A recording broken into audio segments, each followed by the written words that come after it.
భ్రమరాంబికా చెల్లి, ఏంటి అంత ఎత్తున ఉన్న శ్రీశైల శిఖరం వదిలి ఈ దుర్గమ్మ కొండకొచ్చావు?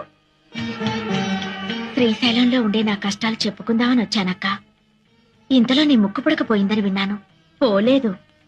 మరి గుళ్ళోనే ఉంది. గుళ్ళోనే ఉందా? కృష్ణవేణి చెల్లి నా ముక్కు పుడక అందుకోవాలని ఉరకలేస్తుంది. అది జరిగితే ప్రళయం వస్తుందిగా, అందుకని నేనే తీసేశాను. ఎక్కడుంది? ఈ రాత్రి 1000 సంవత్సరాలకి ఓసారి వచ్చే దుర్గాష్టమి. 7 గ్రహాలు మకర రాశిలో కలుస్తాయి. చంద్రగ్రహం సూర్యగ్రహం మాత్రం కన్యారాశిలో ఉంటాయి. ఆదిశక్తి అపరజ్యోతి అయి ఆకాశంలో వెలుగుతుంది. త్రిమూర్తులు కూడా ఆ జ్యోతికి యజ్ఞశక్తిని ధారపోస్తారు.